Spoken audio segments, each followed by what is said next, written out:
Hello, everybody. We're in Genesis chapter 19 tonight. As is our tradition, we'll do a quick review of chapter 18, but I was already sharing with the group here that chapter 19 has a proverb, something very proverbial that we don't really use very much anymore. There's of course, proverbs are ways of saying wise sayings. A stitch in time saves 9, right? And it has everything to do with sewing, all right? That when pants start to split and fall apart, if you just got a stitch in time, saves 9 stitches, right? I'm going to start doing all Ben Franklin's ones, all right? A penny saved is a penny earned. Okay, yeah, these are proverbs as well as what we know to be proverbs in the book in the Bible. There's an old one about looking back. And, focusing on the past. That if you focus on the past, you'll turn into a pillar of salt. So we'll talk a little bit about that tonight. Yeah. There's also the word Sodom. The word Sodom is important tonight. And why? And that everybody knows what the word sodomy means. Well, we're going to find out where that word came from tonight. That's what, unfortunately, this section of Genesis talks about. So with that, let's go ahead and just start talking a little bit about what we talked about last week. And there's Lynn, just right on time. We were just starting. It's so funny you say that. I'm spending more and more time teaching. There's no such thing as late. Yeah. I've shared before with this group that the whole concept of time is a Western thought. Right? We throughout most of humanity, we didn't have time. Nobody had clocks. We didn't have watches. Nothing that existed. It wasn't until all of a sudden, the Greeks created a sundial. And nobody cared. It was just boom. And the way I most learned it was I was in Africa about 10 years ago, and I was teaching emerging leaders on biblical leadership. And we were going to take a break for lunch. It was my first day teaching. We were going to take a break for lunch. I said, great. So what time are we going to get started? And one of the other leaders looked at me and he said, when everybody gets back. And I said, well, when will that be? And he looked at me like I had 2 heads on. Because he had just answered the question. I said, when will everybody be back? He goes, when the last person gets here?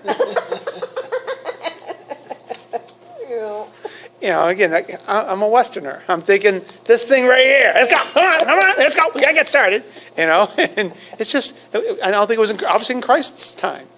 That's not what it was. They didn't care about time. The sun got up, they had to go to work, that was it. And then the sun went down, they went to bed. Pretty simple. So thanks. I don't ever worry about being late. So in Genesis 18, we began with the 3 visitors. What do you remember about the 3 visitors? The Trinity. Hey, well, we like to talk about 3s, all right? But probably not the Trinity itself, not the Godhead, not the Father, Son, and Holy Spirit. But definitely 3s is the number of God. So we did say that. Who are these 3 people? I think one could have been Jesus. We think one may have been the pre-incarnate Jesus because Abraham actually calls him Lord and goes on and says to him, will the judge of all the earth do right? Only God can be the judge of the whole earth.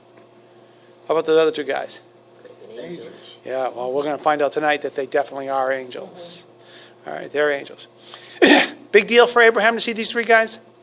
Yes, no, maybe? I would say yes. Did he do anything? I mean, did he count? What did he do? Gives everything he's got. He turns and burns, right? Right. He has Sarah start baking. Okay. He gets one of his servants to find a nice fatted calf and slaughter the calf so they can start cooking for him. He gets water, washes their feet, or allows them to wash their feet. And does all this stuff to them. All right. So these folks are very, very important to him. They have news for Abraham, which he's already heard. All right. In fact, Sarah's heard it many times himself. But this really, really, really, really big piece of news. They're confirming it.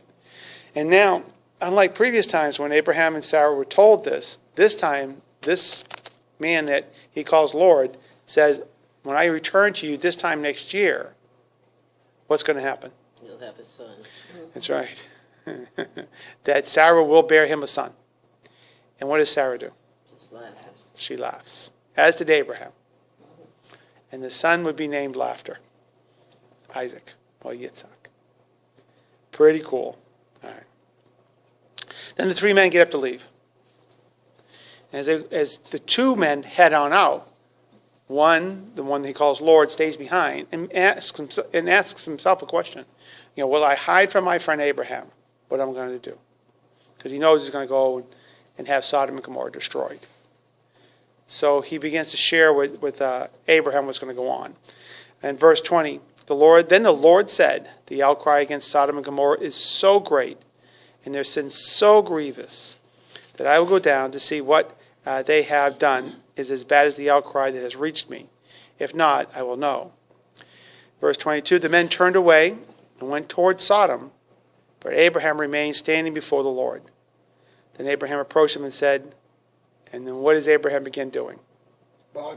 Bartering with the Lord. What's he bartering for? His nephew. And? How many people are going to survive? Yes, right. That's the way he does it. But he's bargaining for Lot and who else? And his family. Okay. How does he do this? Going down. Yeah. 50, 45, 40. Go ahead, 30, 35, 35. Works his way on down. And, he's very apologetic. He realizes the Lord's being very patient with him. And he gets down to what number? 10. He gets down to 10, and then he calls it quits. Because now he knows he's got his family covered. Mm-hmm. And he says, Lord, you won't destroy Sodom if there are, still 10 righteous people there. And the Lord said, for 10, I will not destroy it. For the sake of 10, he answered, I will not destroy it. So verse 33, when the Lord had finished speaking with Abraham, he left, and Abraham returned home. All right? So now the scene is set up. Any questions before we begin reading 19?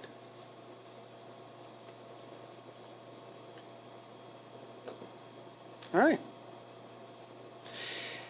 Here we go. Verse 1, what does it call the two men? The two angels arrived at Sodom in the evening, and Lot was sitting in the gateway of the city. When Lot saw the angels, he got up to meet them and bowed down with his face to the ground. My lords, he said, please turn aside to your servant's house. You can wash your feet and spend the night, and then go on your way early in the morning. No, they answered, we will spend the night in the square. But Lot insisted so strongly that they did go with him and entered his house.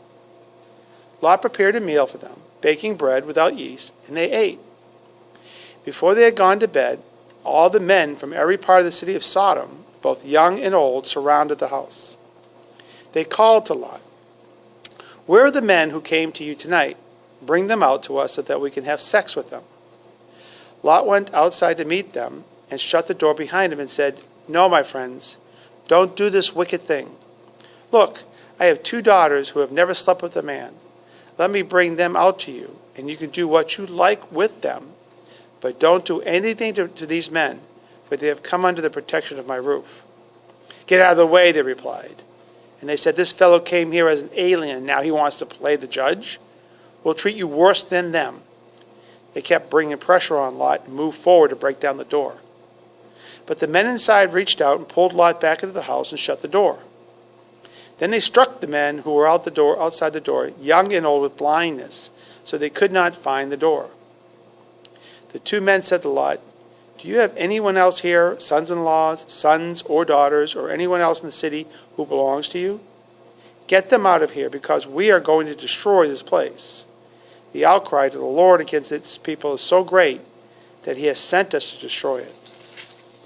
So Lot went out and spoke to his sons-in-law who were pledged to marry his daughters. He said, hurry up and get out of this place, because the Lord is about to destroy the city.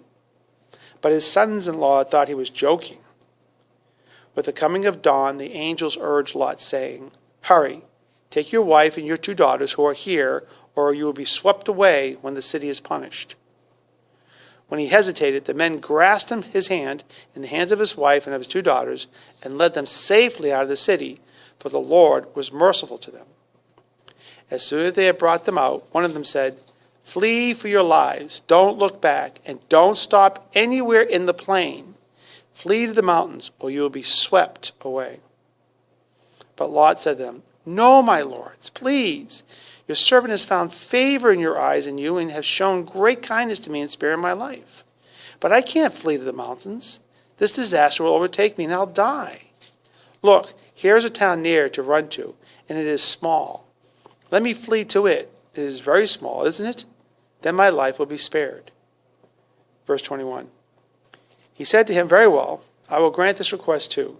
I will not overthrow the town you speak of, but flee there quickly, because I cannot do anything until you reach it." That is why the town was called Zoar. By the time Lot reached Zoar, the sun had risen over the land. Then the Lord rained down burning sulfur on Sodom and Gomorrah from the Lord out of the heavens. Thus he overthrew those cities and the entire plain, including all those living in the cities, and also the vegetation in the land. But Lot's wife looked back, and she became a pillar of salt. Early the next morning, Abraham got up and returned to the place where he had stood before the Lord. He looked down toward Sodom and Gomorrah, toward all the land of the plain, and he saw dense smoke rising from the land, like smoke from a furnace. So when God destroyed the cities of the plain, he remembered Abraham, and he brought Lot out of the catastrophe that overthrew the cities where Lot had lived. All righty. So there it is. That's where you're stopping. Yep. We'll stop right there. Oh, I'm sorry. I'll pick it up again when we get down to that portion, then we'll do Lot and his daughters. But we'll stop right there, and then when we work our way back up there, that's the beginning of the second story. What translation do you have? I'm using the NIV, the New International Version. You have a new living. Right? I think you have more of a direct translation than I have. And by the way, share anything you see different. Share that with us. It gives us the whole thing. We've talked a little bit about how translations work.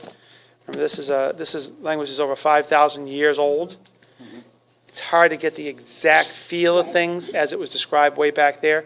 That's why having multiple versions, which don't mean different things, it means different ways of saying the same thing.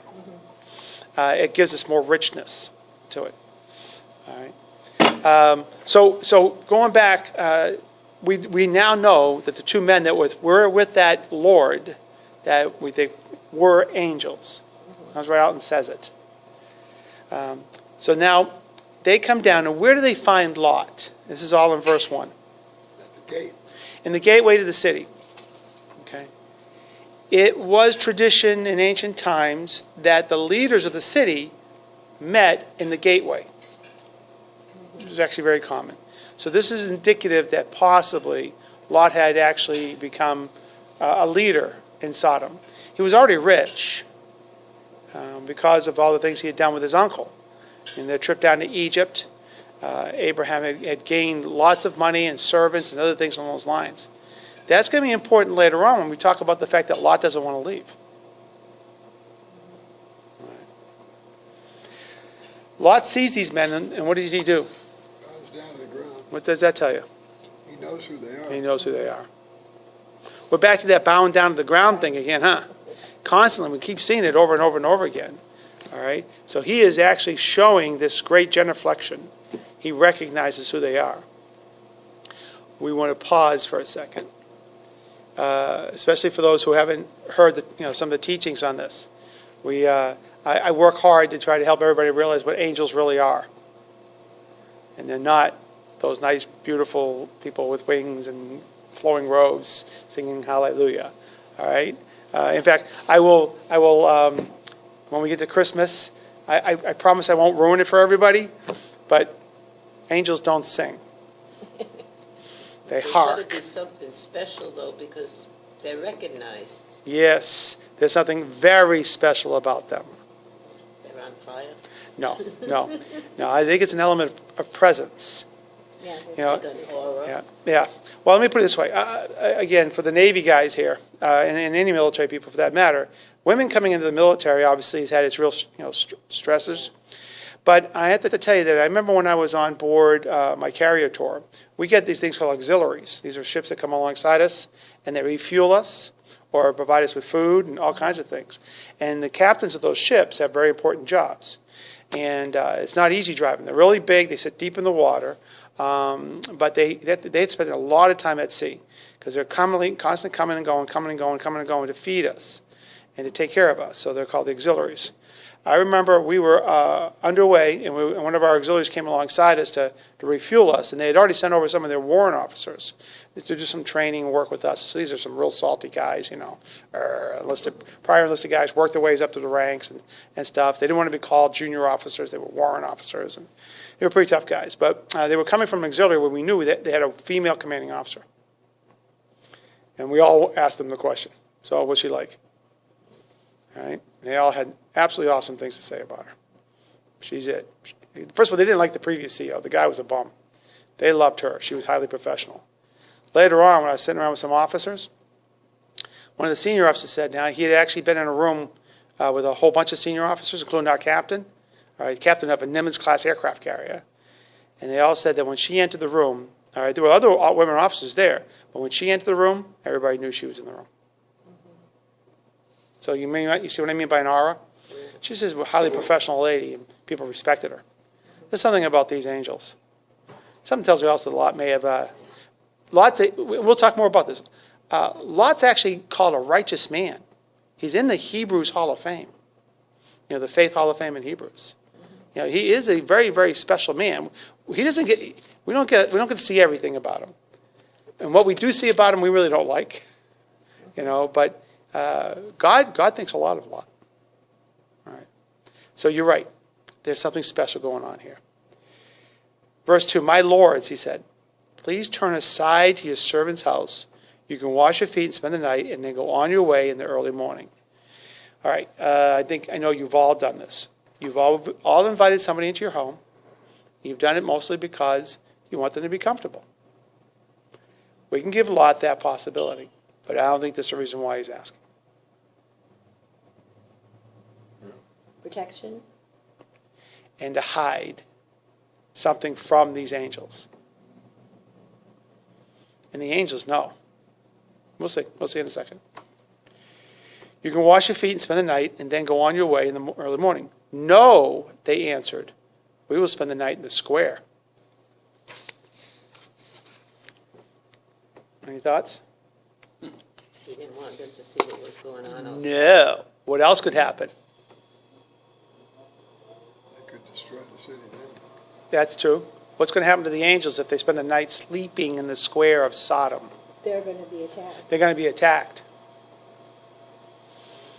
All right, because that's what's happened before. All right, so this is great outcry. There are righteous people calling out to God to do something about Sodom and Gomorrah. All right, God has already made it clear to the world his expectations of righteousness. And this is just the epitome of evil, what's going on here. All right. No, they went to Lot's place. Eventually. But if they stayed in the square and the citizens attacked them, what would happen anyway? Right.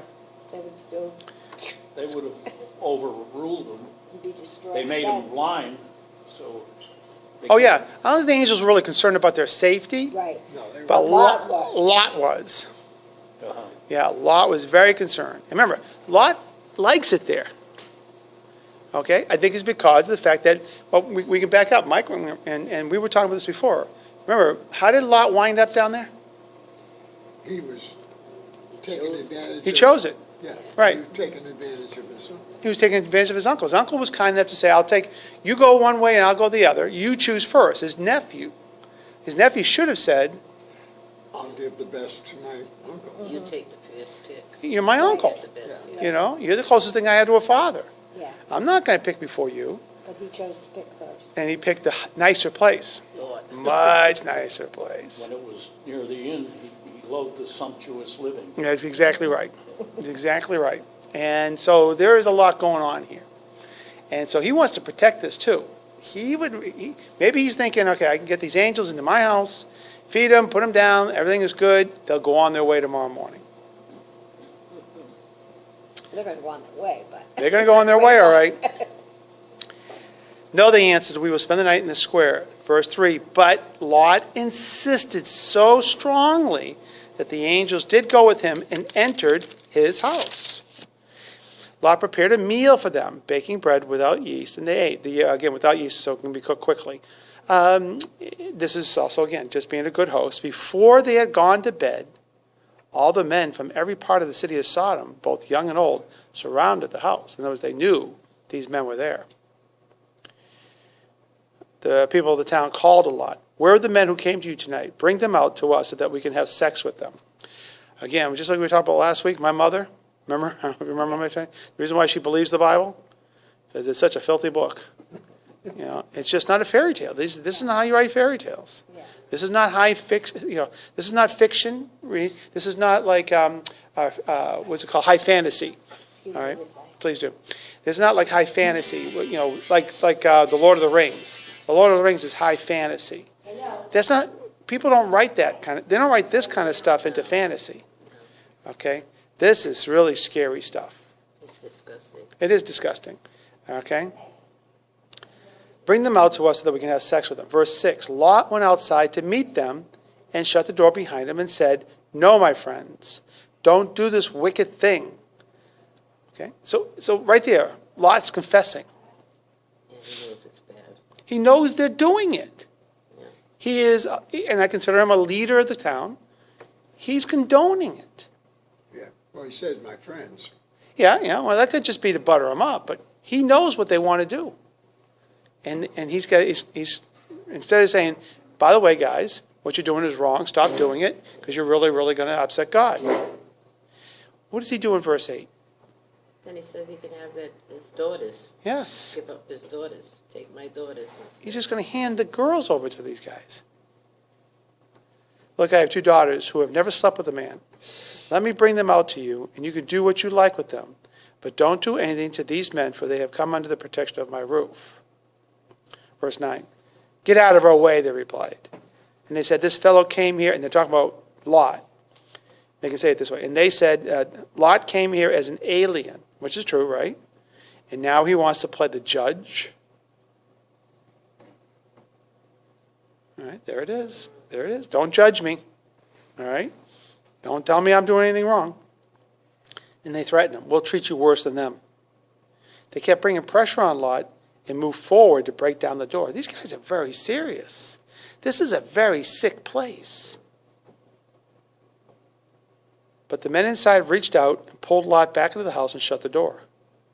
Then they struck the men who were at the door of the house, young and old, with blindness, so they could not find the door. So this is a temporary holding these guys off. The 2 men, the angels, said to Lot, do you have anyone else here? Sons-in-law, sons or daughters, or anyone else in the city who belongs to you? This is where we get the number 10. So we got Lot and his wife, all right? We got possibility of, we definitely have 2 sons-in-law, right? We have possibility of 2 sons. We have the possibility of 2 daughters that were never with a man, and then with the possibility of 2 daughters who would marry those 2 men, all right? But that just gives you the 10. All right, that's where it's a possibility. So the angels say to Lot, do you have anyone else here, sons-in-law, sons or daughters, or anyone else in the city who belongs to you? Get them out of here, because we're going to destroy this place. The outcry to the Lord against his people is so great that he has sent us to destroy it. Does this sound familiar? Has this happened before in the Bible? Noah. Take his family out. Exactly right. Now Noah, you and your family enter the ark. Because God is going to bring rain upon the earth and destroy humanity. But that's the reason why we have the rainbow. God's already said he's not going to do that. But he is going to take out Sodom and Gomorrah. Verse 14. So Lot went out and spoke to his sons-in-law who were pledged to marry his daughters. Lot said, hurry and get out of this place because the Lord is about to destroy the city." But the sons-in-law thought he was joking. With the coming of dawn, the angels urged Lot, saying, "Hurry, take your wife and your 2 daughters who are here, or you will be swept away when the city is punished." But Lot hesitates. The men grasped his hand in the hands of his wife and of his 2 daughters and led them safely out of the city, for the Lord was merciful to them. As soon as they had brought them out, one of them said, "Flee for your lives. Don't look back, and don't stop anywhere in the plain. Flee to the mountains, or you'll be swept away."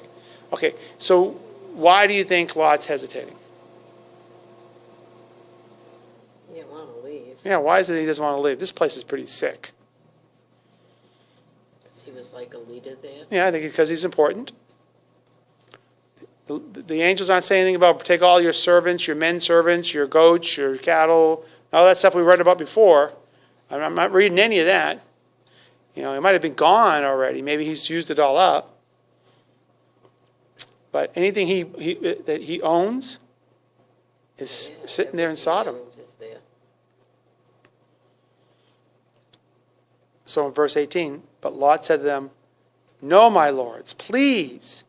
Your servant has found favor. Your servant has found favor in your eyes, and you have shown great kindness to me and spared my life. But I can't flee to the mountains. This disaster will overtake me, and I'll die.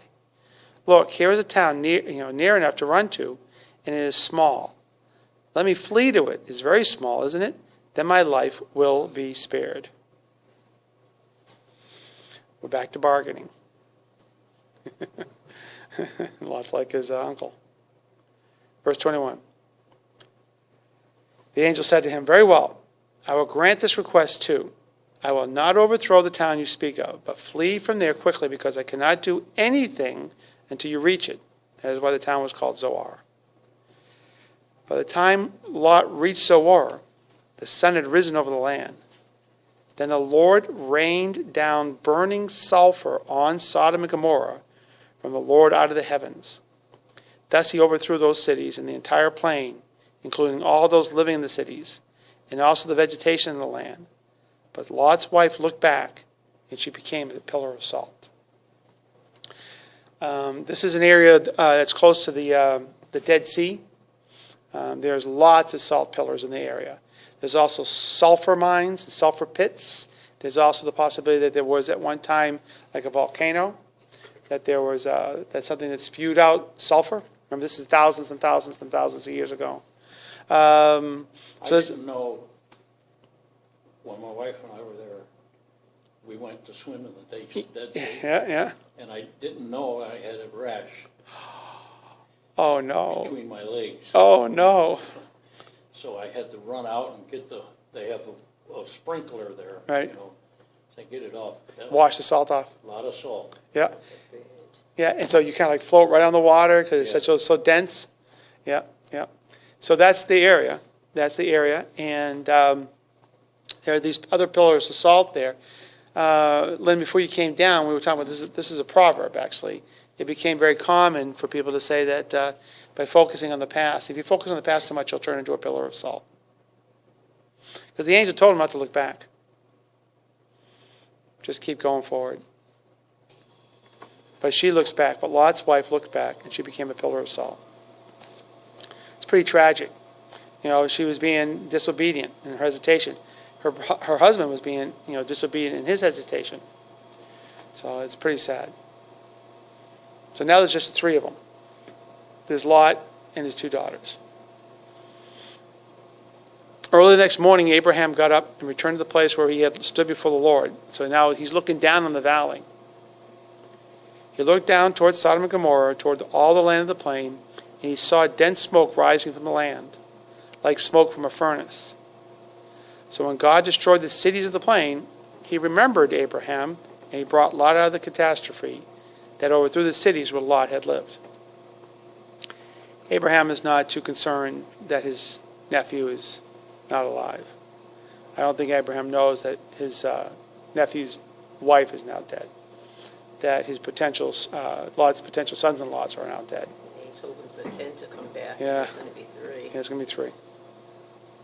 So speaking of the three, so let's finish up Genesis 19. So beginning in verse 30. Lot and his 2 daughters left Zoar and settled in the mountains, for he was afraid to stay in Zoar. He and his 2 daughters lived in a cave. One day the older daughter said to the younger, "Our father is old, and there is no man around here to lie with us, as is the custom all over the earth. Let's get our father to drink wine, and then lie with him, and preserve our family line through our father." That night they got their father to drink wine, and the older daughter went in and lay with him. He was not aware of it when she lay down or when she got up. The next day the older daughter said to the younger, "Last night I lay with my father. Let's get him to drink wine again tonight, and you go in and lie with him so he can preserve our family line through our father." So they got their father to drink wine that night also, and the younger daughter went in and lay with him. Again he was not aware of it when she lay down or when she got up. So both of Lot's daughters became pregnant by their father. The older daughter had a son, and she named him Moab. He is the father of the Moabites of today.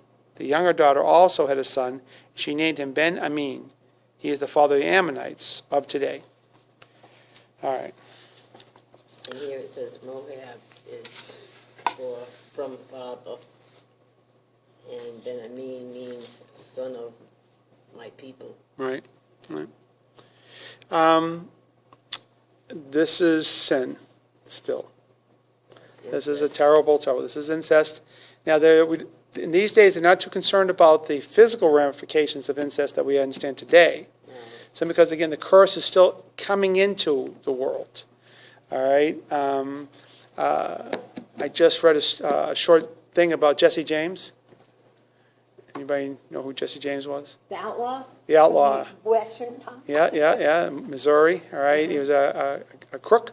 Robbed banks and trains and stuff like that too. I think he married his cousin. He had children by his cousin. Yeah. All right. So we're reading about Lot and his 2 daughters. Yeah. And it's not as though they had the same kind of problems. But anybody know anything about the Moabites or the Ammonites? If you have a study Bible, feel free to look up the notes. What's your notes about Moabites? Is it in that one? I know they were at war. The Moabites would make life miserable for the descendants of Abraham. Mm-hmm. See, we're going back to the same thing we discovered before, all right, with Abraham. Remember Ishmael? Mm-hmm. All right. Sin has caused so much struggle throughout the world. But, God is sovereign and God is faithful. I want to make sure I get this right. Anybody can think of a famous Moabitess who is actually considered to be a great person in the Bible?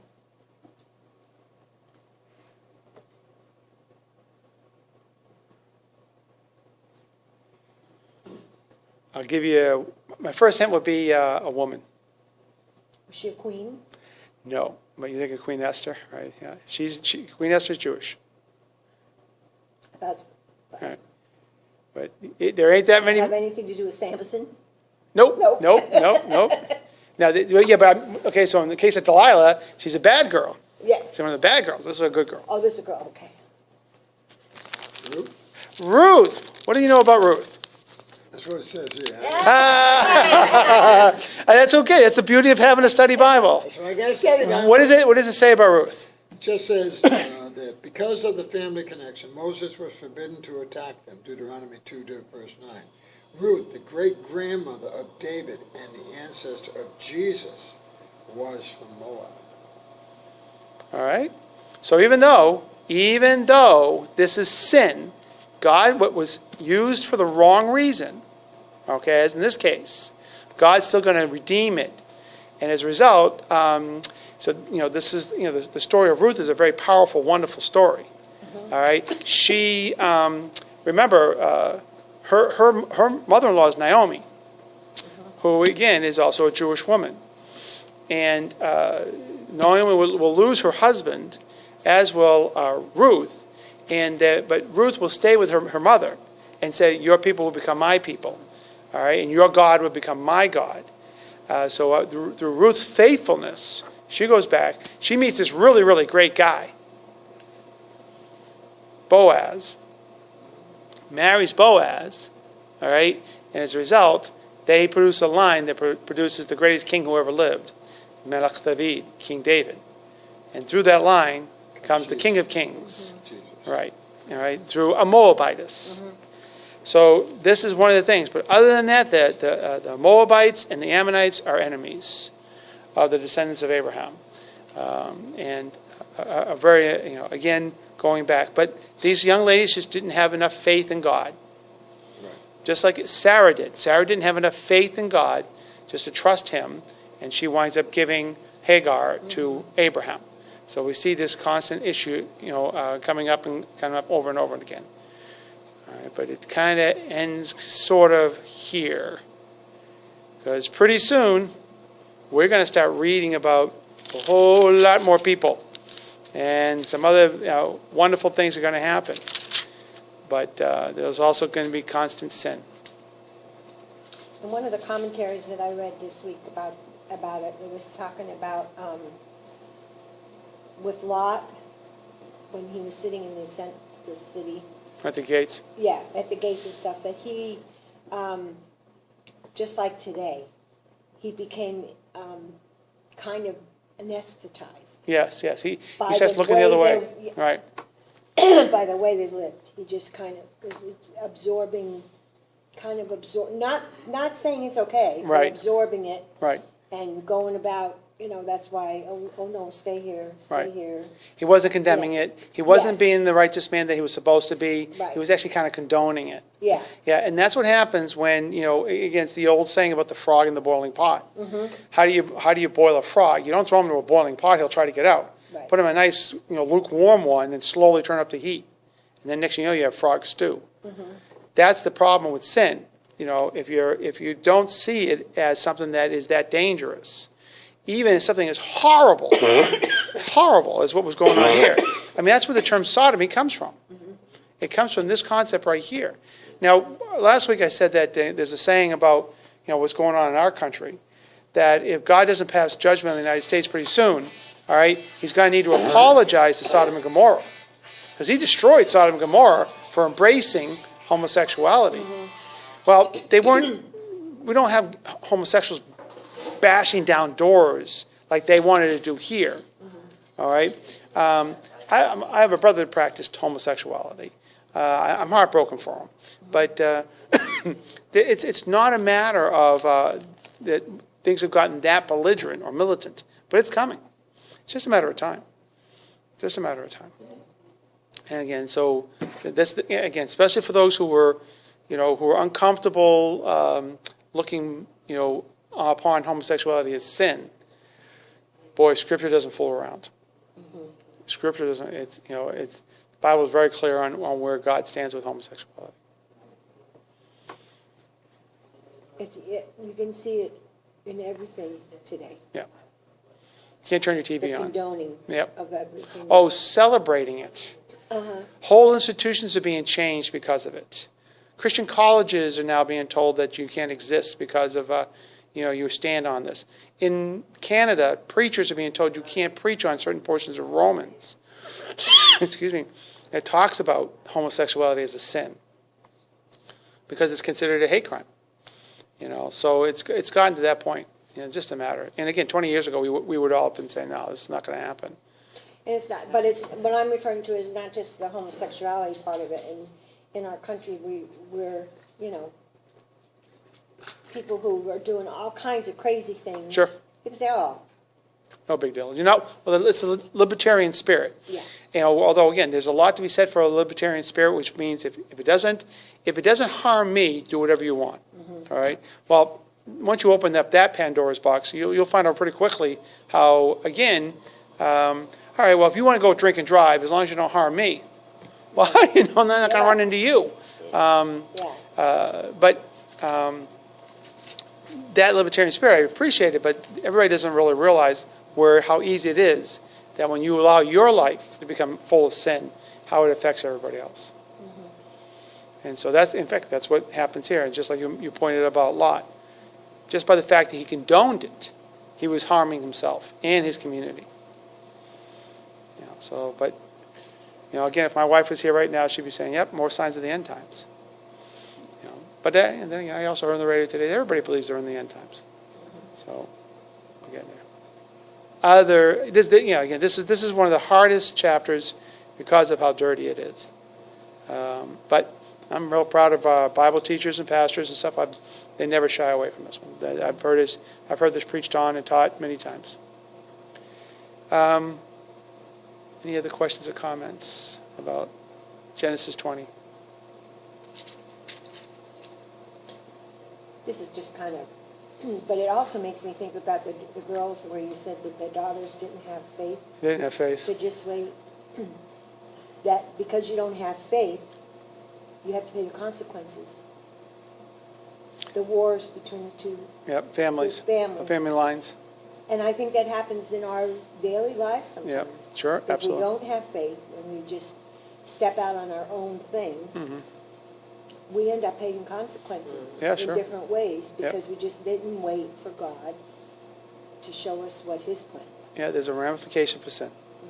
Yeah, and then even then, sometimes He still rescues us out of His love for us. Because there's lots, like, we can discover, when we read Joshua, we're studying Joshua, same thing too. You have to wipe out everybody and don't take any of their certain stuff. Sure enough, they don't wipe out everybody. They do, Saul in this case. And then they don't, they take certain things that they shouldn't be taking, and that comes back on them.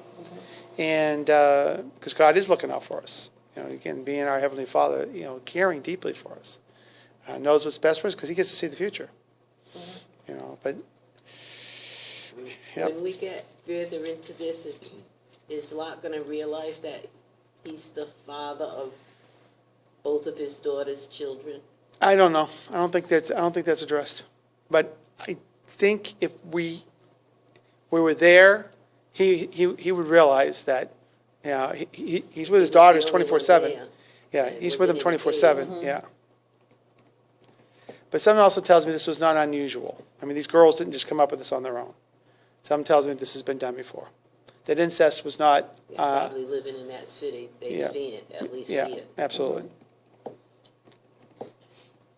That these kind of things did happen. Yeah, being inside of my Yeah. Yeah. I've often heard about faith in the Christian church. Forgetting all, I take Him. Yeah. It's faith. Yeah. An acrostic. Yeah. Absolutely. But that's, again, we talked about if we could boil the Bible down to just one word. Actually, close, but no, we talked about redemption. Redemption, yeah. It's all about redemption. Every story is about redemption and works this way. By the way, that's the way all stories work. Every story that you ever hear of that's a good story that you really like, it has to do with somebody being redeemed.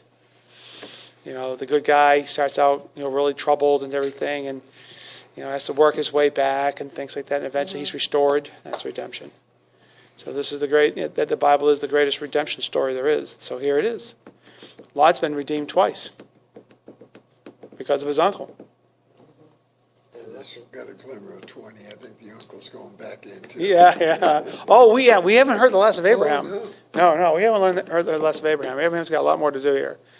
And because this first portion of this portion of Genesis is all about Abraham, and then we start learning about Isaac and Jacob, and then have a lot of fun, and then eventually we finish with Joseph.